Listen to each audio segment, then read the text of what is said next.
ہے۔ ایک بندہ مجھے کہنے لگا اگر خدا ہر جگہ پر ہے تو پھر یہ بات اب کیوں کہتے ہیں؟ جب حضور عرش پہ گئے ہیں تو خدا نے فرمایا ادنو میرے نبی قریب ہو جا، اگر خدا عرش پہ نہیں تھے تو قریب ہو جا کیوں فرمایا؟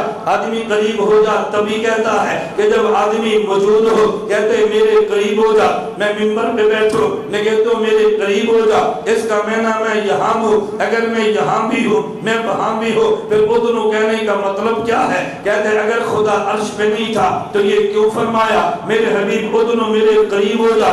اس کا معنی عرش پہ ہے۔ میں نے کہا ادنو کہاں لکھا ہے؟ توجہ رکھنا، کہتا ہے حدیث میں لکھا ہے۔ میں نے کہا پہلے قرآن ہے یا پہلے حدیث ہے؟ کہتا ہے جی پہلے قرآن ہے۔ میں نے کہا پہلے قرآن دیکھ لیتے ہیں پھر حدیث مبارک دیکھ لیتے ہیں، ہم نے قرآن پڑھا ہے۔ اللہ قرآن فرماتے ہیں وَاسْجُدْ، کیا فرماتے ہیں؟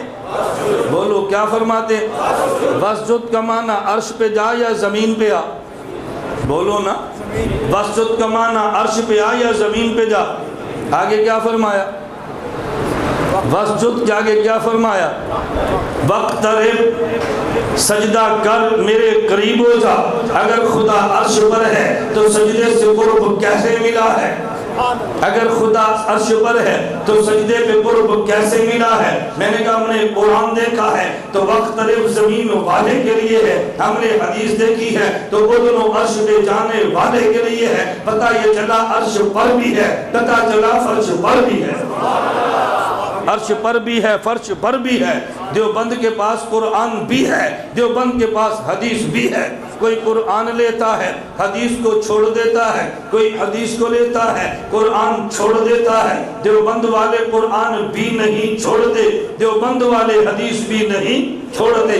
ہم نے قرآن دیکھا تو پتہ چلا زمین والے کے پاس ہے، ہم نے قرآن نے حدیث دیکھی ہے پتہ چلا عرش والے کے پاس ہے، ہم نے دونوں کو مان لیا ہے۔ توجہ رکھنا، ہم